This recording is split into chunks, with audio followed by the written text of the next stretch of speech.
Every April Fool's Day, my boyfriend joined his childhood friend in the same cruel prank, pretending to propose to me. Last year, I slipped the ring onto my finger, my heart full of hope. Suddenly, the mechanism snapped tight. Pain shot through my hand and I cried out. He apologized afterward and promised that this year the proposal would be real. As such, I arrived carefully dressed, believing him. Instead, I was met with a face full of cake. He reached out gently, wiping the cream from my face as if it were nothing more than a harmless joke. However, this time, I took a step back. After 6 disappointments, I chose to walk away. So why was it that, in the end, he was the one consumed by regret?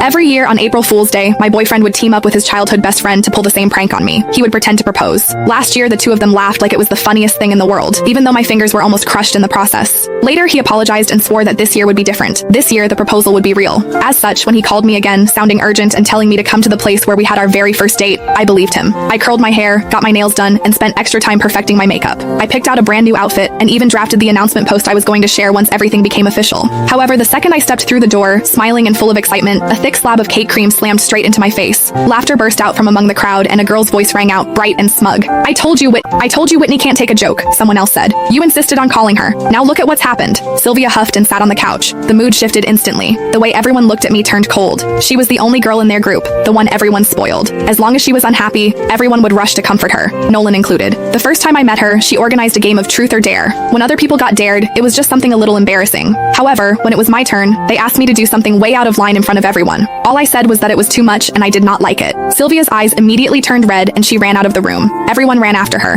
Nolan too. The welcome party that was supposed to be for me ended with me sitting there alone. He never said anything about it afterward, but from that day on, he never brought me to their gatherings again unless Sylvia said it was okay. Then Nolan looked at me, his brows pulled tight. Whitney, apologize to Sylvia. Before, I would have swallowed everything. I would have forced a smile, apologized, and explained myself just to fit in, just so Nolan would not look bad in front of his friends. I probably would not have even waited for him to ask. However, when even breaking up meant less to him than a single moment of Sylvia being upset, I finally understood. From the very beginning, this relationship never mattered as much to him as what he had with her. I bent down and picked up the bag and coat I had bought in order to meet his parents. As they stared, cold and judging, I said, Nolan, we're done. I mean it this time. My heels felt unsteady as I turned and walked out. As the door closed behind me, I could still hear Sylvia's light, teasing laughter drifting out from inside. Are you seriously not going after her, you hopeless romantic? Nolan let out an icy laugh. She's just throwing a tantrum. If I actually go after her, what about you? He shrugged like it was obvious. Besides, she has no one to rely on except me. She's way easier to deal with than you. My heart felt like it had been split open. His words cut through me like a knife, slicing into wounds that had never fully healed. 6 years ago, right there, Nolan had confessed to me. He told me I was the one he wanted for the rest of his life. Truth be told, it had not been easy for him to win me over.